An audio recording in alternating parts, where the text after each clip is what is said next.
Hello po mga ka-viral and welcome back again to this YouTube channel. Latest update na naman tayo ngayon. Mas nagiging masalimuot ang nangyayari sa ating bansa sapagkat nalantad ang labis-labis na korupsyon at nakawan sa kaba ng bayan. Itinuturing na planadong sabuatan at pagnanakaw ang nadiskubre na sobrang ikinagagalit at ikinadidismaya ngayon ng maraming Pilipino. Dahil imbis na masolusyonan ang matagal na problema sa matinding pagbaha sa bansa ay kinurap ang bilyon-bilyon na budget at pinatayuan ang mga substandard na mga flood control projects na ilang buwan lamang ang nakatayo ay nasisira na kaagad. Ang nakakagalit pa ay merong mga projects na ghost o multo dahil walang poste kahit isa ang nakatayo. Mas sumindi pa ang damdamin ng mga Pilipino na maparusahan at mapanagot ang mga may sala. Unti-unting lumalabas ang mga mamamayan sa kalsada upang magpakita ng pagkadismaya sa mga nangyayari. Sa pinangalanan ng mga 15 contractors ay nakaladkad ang mga matataas na opisyal, senador man at kongresista at mga DPWH officials na diumano'y mga sangkot dito. Ang malaking katanungan ngayon ng marami ay kung sino ang totoong nagsasabi ng katotohanan. Ang mag-asawang Diskaya ba na may-ari ng siyam na mga construction company na nagbulgar ng di umano'y mga congressmen kasama na si Speaker Romualdez at co. na kumuha di umano ng 25 to 30% kickback sa bawat contract na mga Diskaya na kamakailan lang ay nagbigay ng kanilang sinumpaang salaysay o sworn affidavit sa Senado. O si Bryce Hernandez na Assistant District Engineer ng Bulacan na kumanta din sa House Committee hearing at pinangalanan sina Senator Jinggoy Estrada at Villanueva na di umano'y tumanggap ng 30% na kickback mula sa mga projects sa Bulacan. Ayon sa balita ay mismo sina Senator Marcoleta at Estrada ang humiling sa Blue Ribbon Committee na gawing state witness sina Sara Diskaya at Curly Diskaya.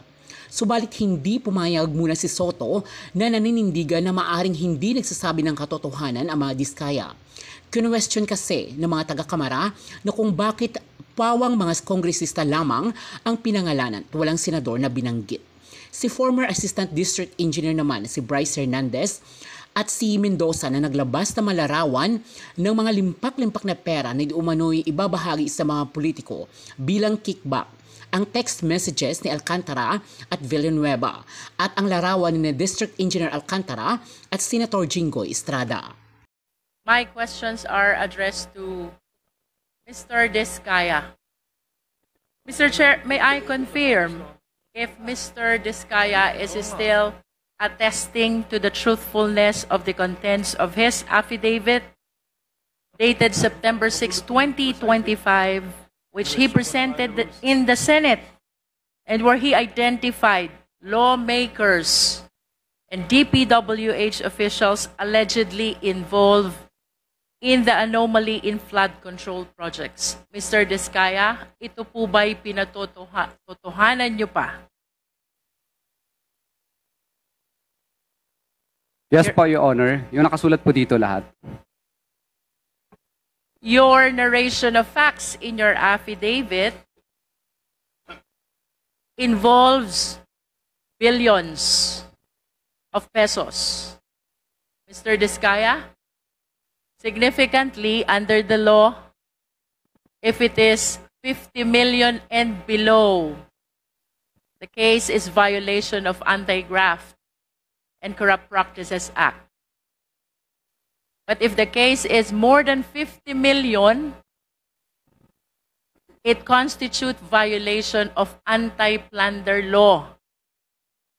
I want you to realize violation of anti-plunder law is punishable by life imprisonment and it is a no-bail offense. Which means if information will be filed by the Sandigan against you and your other co-accused during the entire period of hearing, kayo pong mag-asawa and the rest of the co-accused ay makukulong at mapapahiwalay sa inyong mga anak. Do you realize that? Your Honor, ano po, lahat po ng project po namin ay nakuha po namin sa public bidding. Mr. Chair, can we please direct the resource person to be responsive to the question. Please be responsive, Mr. Diskaya. Your Honor, lahat po ng project namin ay nakuha po namin sa public bidding. Mr. At- Chair, for the guidance of the resource person, I will repeat the question. Earlier, ang sabi po ni Mr. Diskaya, to this time ay pinatototohanan pa rin niya ang nilalaman ng kanyang sinumpaang salaysay. And I wish to remind him that that sinumpaang salaysay constitute an offense we call violation of anti-plunder law. Plunder, to distinguish the same from Anti-Graft and Corrupt Practices Act, Mr. Diskaya, is punishable by capital punishment, is a capital offense, punishable by life imprisonment, and is a no-bail offense. Which means, kung ang kaso po'y may isasampalaban sa inyong mag-asawa, kasama ang inyong mga co-accused, the entire period of hearing, kayo po'y nakakulong at mapapahiwalay po sa inyong mga anak. Yun po ba'y nare-realize nyo when you executed this sinumpaang salaysay? Mr. Diskaya? Your Honor, tatanungin ko lang po ang legal counsel ko. Mr. Chair, I don't understand that it seems that the resource person executed an affidavit without realizing the implications of the contents. Please respond, Mr. Diskaya.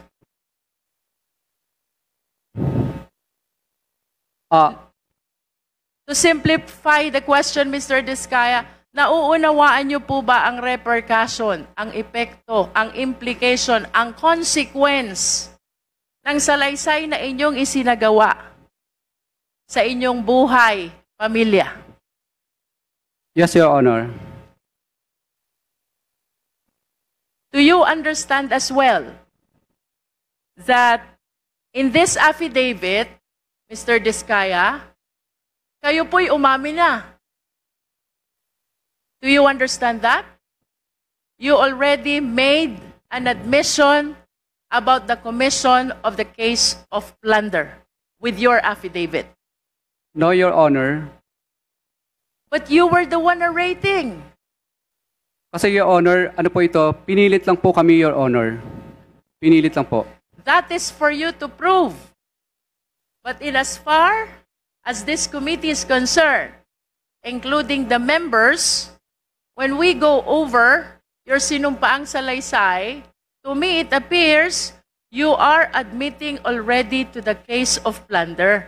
And the worst thing, Mr. Diskaya, among the lawmakers and the DPWH officials whom you identified, all of them denied.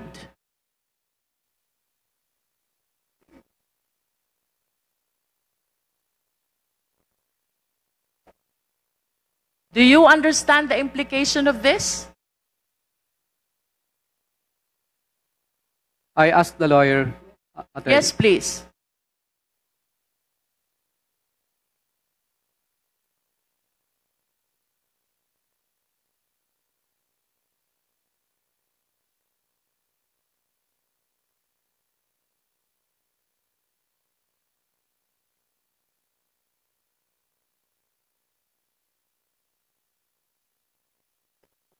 Your Honor, yes po.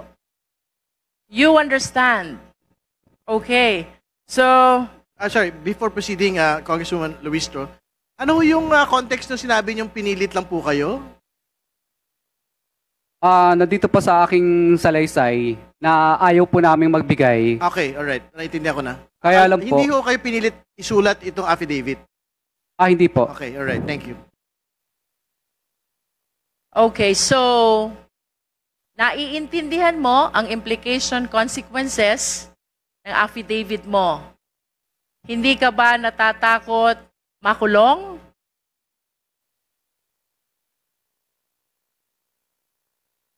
Natatakot, Your Honor. Hindi ka ba natatakot makulong ang asawa mo? Natatakot, Your Honor. Hindi ka ba natatakot na mapalayo kayong mag-asawa sa inyong mga anak? Natatakot, Your Honor. Then why? Kaya po Why nam- did you execute this affidavit? Your Honor, mas natatakot po kasi kami sa buhay namin ngayon dahil kinukuyog na po kami ng taong bayan. Kaya po, nag-execute po kami ng affidavit na ito dahil 120 million Filipinos po ang parang gusto kaming patayin at kami na rin po ang pinag-uusapan sa mga misa ng simbahan. Opo, kaya po napilitan po ako, sa totoo lang po, napilitan lang po akong yung mga kamag-anak ko na gusto na nilang magsalita. Sapagkat po lumalabas na parang ang sama-sama po namin. Parang gusto kaming patayin ng buong 120 million na Pilipino. Kaya ngayon po, naisip po ng misis ko at ako po na mas mabuti pong yung mga pinangalanan na lang po namin dito ang maging kaaway namin at yun na lang po, alam namin po na ito lang po ang papatay sa amin, itong mga taong ito. Hindi po yung 120 Pilipino na gusto kaming katayin. At yung nangyayari po sa amin dito ngayon ay parang nakakahiya.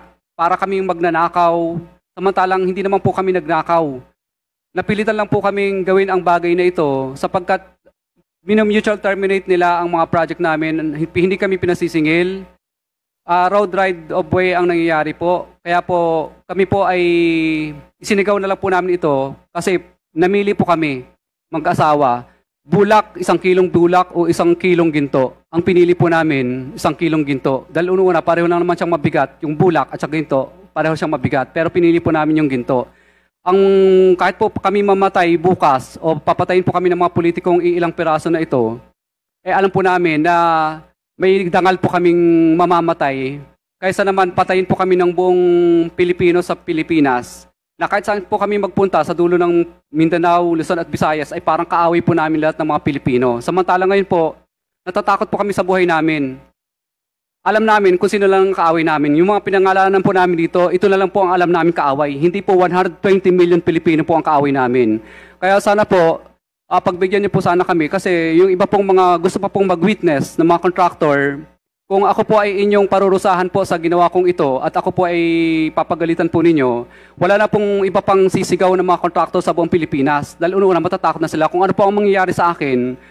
Kasi ang mangyayari po, parang nagbibigay po tayo ng hudyat sa iba't ibang pang mga contractor na, hoy, tingnan nyo, ang nangyayari kay Curly at saka kay Sarah, tutulad ba kayo dyan para mag-star witness?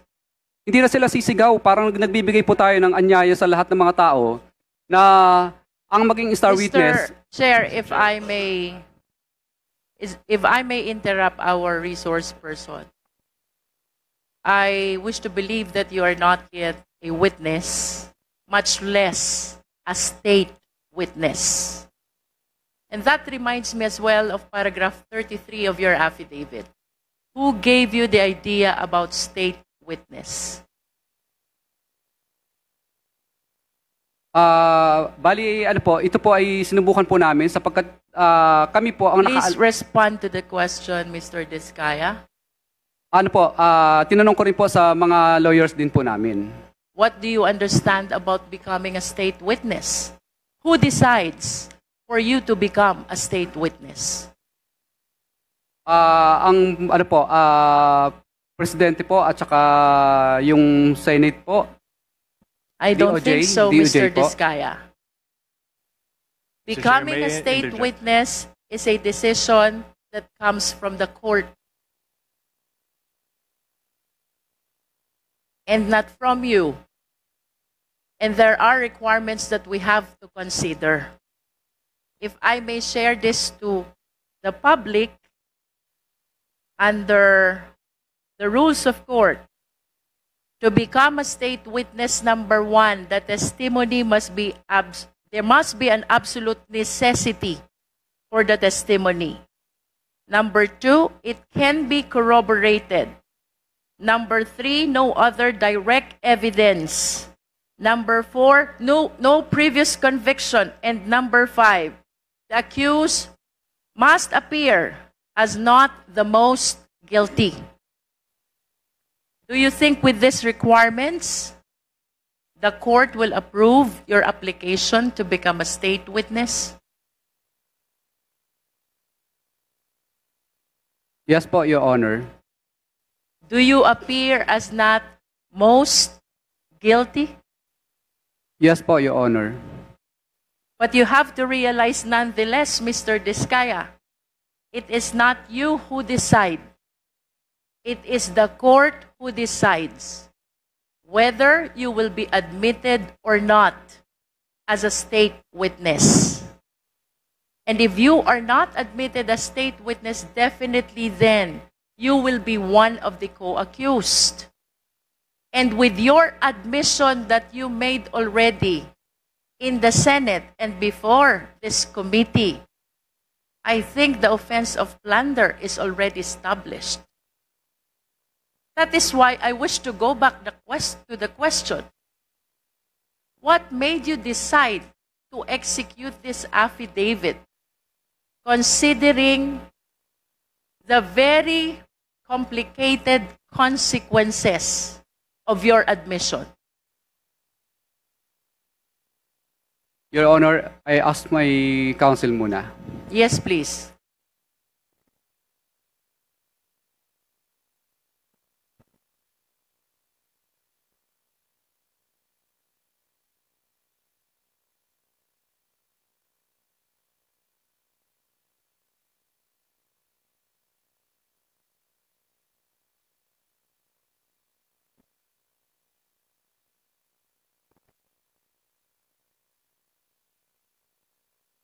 Your Honor, nasabi ko na po yung mensahe ng sinabi ko po kanina. So it's because mas pinipili mo na makulong kesa sa magalit at mapatay ka ng mga taong nagagalit sa'yo. Do you confirm that, Mr. Diskaya? Yes po, Your Honor. Okay. I wish to invite your attention to paragraph 9 of your affidavit. Mr. Diskaya, sabi mo dito, nagkaroon ng kaunting tagumpay. Kaunting tagumpay ang St. Gerard Construction, kaya minabuti naming mag-asawa na mag-expand at bumuo ng iba pang kumpanya. Can you please enlighten us, what is kaunting tagumpay to you? Your Honor, naging umulad po yung aming kampanya, kaya po nagtayo po ang misis ko ng sarili niyang korporasyon. Can we please convert this into quantitative terms? Magkano po ba yung kaunting tagumpay na kinita ng St. Gerard which prompted you to incorporate additional corporations? Your Honor, wala po akong data sa ngayon, Your Honor, pero bigyan niyo po ako ng pagkakataon para po. But at least give us an idea. Is this millions or billions? Lagpas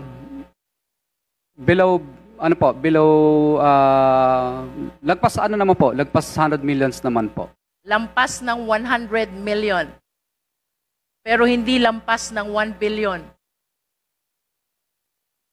Your Honor, pag ano po ba yan? Revenue po o yung net profit? Revenue. Pag revenue po, billions po. Billions. How many billions? 1 billion more po, Your Honor. And 1 billion is kaunting tagumpay to you? Kasi, Your Honor, ano po yan? Revenue siya, hindi siya net profit. Nonetheless, 1 billion is a very huge amount. And you consider that as konting tagumpay? Yes or no? Your Honor, ano po ito? Parang terminology lang po itong salita na ito. I wish to invite your attention as well to paragraph 13. Ang sabi mo naman dito, hindi namin ginusto kailanman na mapasama sa ganitong sistema. Pero kailangan naming magpatuloy para sa pamilya at mga empleyado. Can you expound on this? Your Honor, ayaw naman po talaga namin mapasama sa ganitong klase ng sistema. Pero siyempre po, napipilitan lang po kaming magbigay sapagkat hindi po matutuloy ang project pag hindi po kami nagbigay. When you say napipilitan lang po kaming magbigay, at hindi matutuloy ang project kapag hindi nagbigay. You are referring to the DPWH officials and some lawmakers you identified in your affidavit, yes or no? Yes, Your Honor. I see. So you want us to believe na kung wala itong mga taong pinangalanan mo, ay hindi ka magkakaroon ng mga kontrata mula sa DPWH. Is that what you wanted to say? No, Your Honor. Kasi sumasali po kami sa mga public bidding. Pag na-award na po yung project at saka nagkaroon ng notice to proceed, doon na po kami hinihingan. Hindi po ma-implement ang project or matatapos kung hindi po kami magbibigay. Yes, but you stated in your affidavit na pilitan ka lang. Yes, Your Honor, kasi hindi po namin gusto na magbigay. Hindi mo gustong magbigay pero napipilitan kang magbigay sa mga pinangalanan mo dahil hindi ka magkakaroon ng hanap buhay. Tama o mali? Your Honor, ano po, kailangan po, Your Honor, kasi kung hindi po, Please do not change the context of your affidavit. We are educated people here. Mr. Diskaya, I just want it to come from you. Sabi mo, napilitan ka lang. What does that mean? Hindi mo gusto ang ginagawa mo. Pero napilitan kang magbigay to be able to get a contract and have them implemented after the award. Tama o mali? Your Honor, hindi po. Awarded na po sa amin ng project. May notice to proceed na po. Pero, Okay, let me correct.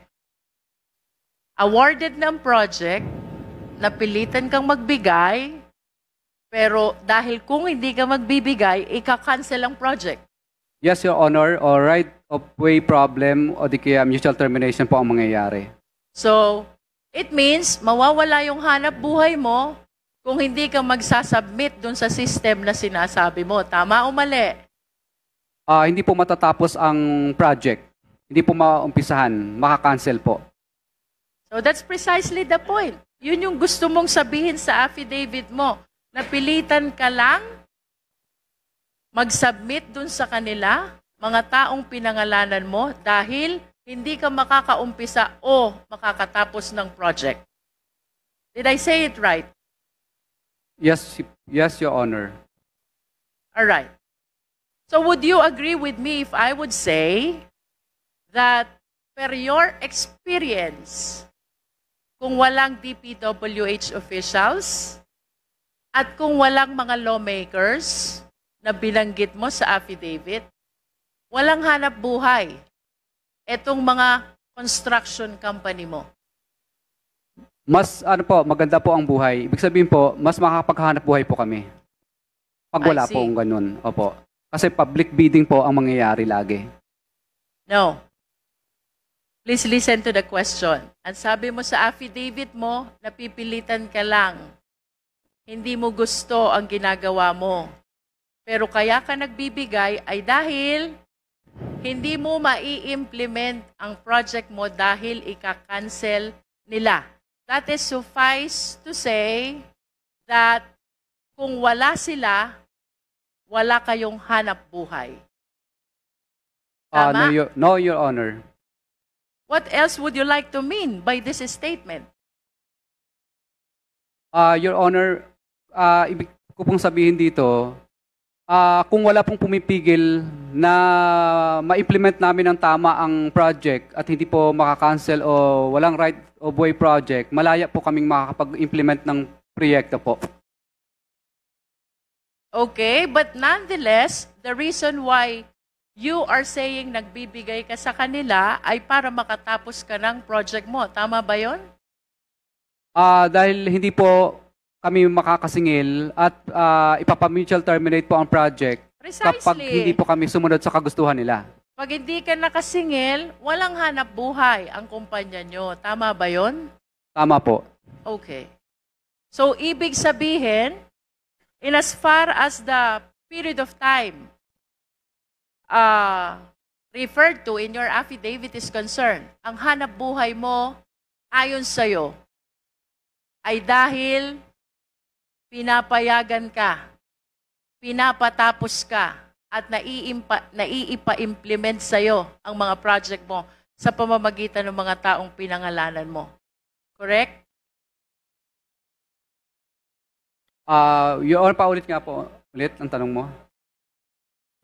May I be clarified first? Ano ho bang period of time or taon ang tinutukoy nyo when you executed this affidavit? Actually, ito pong affidavit ko na ito po ay related po sa programa po ni PBBM sa mga ghost project po. Kaya ko po ito... So if you are referring to the current administration, then this must be 2022 up to 2024 project, Mr. Diskaya. Tama ba yun? Yes po, Honor. Okay. Okay.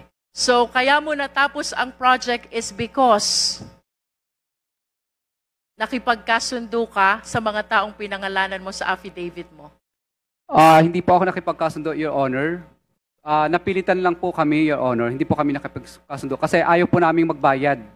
Sa totoo lang, masarap po ang buhay namin. Mas malaki sana ang kikitain pa namin kung hindi po kami magbabayad. Ayaw po namin. Napilitan ka na makipagkasundo. Would that work for you? Yes. Wala po kami magawa, Your Honor. Okay. Hindi po kami nakipagkasundo pala, Your Honor. Napilitan lang talaga. Nevertheless, you were able to collect the payment for the contracts because you wish to believe dahil nag-submit ka dun sa mga requirement nila. Yes po, Your Honor. Okay. Tama bang sabihin na sa affidavit mo, you would like to implicate the lawmakers and the DPWH officials kung bakit nakakapag-implement ka ng project at nakakasingil ka? They are part of your business. Hindi po siya part ng aming business. Operation at least. Hindi rin po, Your Honor. So how do you consider that? Your Honor, talagang ano lang po, talagang pag nanalo na po kami sa bidding, public bidding po kasi yan, doon na po sila dumarating. Okay. So, what is clear, Mr. Diskaya? Hindi ka makakasingil kung wala sila. Do you agree to that? Yes po, Your Honor. Of course, because that is the content of your affidavit. Tama ba? Yes po, Your Honor. Kung wala sila, hindi ka makakasingil. Tama din ba yon? Yes po, Your Honor. Binaligtad lang natin yon, ha? Ibig sabihin, para makasingil ka, dapat nandiyan sila. Tama? Tama, Your Honor. Okay. Now, I wish to show you a graph of the revenue which you earned during your past operations. Secretariat, please.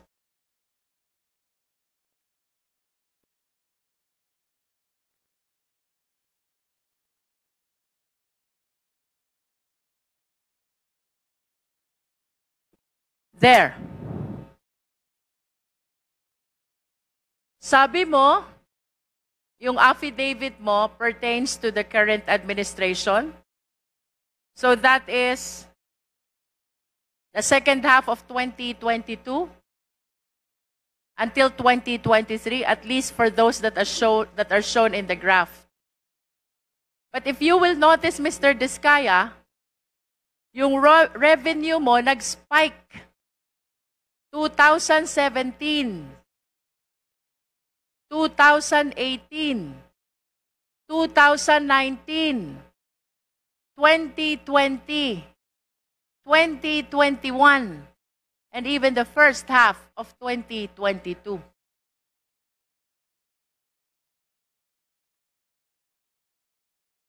This only shows, Mr. Diskaya, that the revenue that you are generating during the former administration, 2016 to 2022, is bigger than the revenue that you are generating under the current administration. How can you explain this?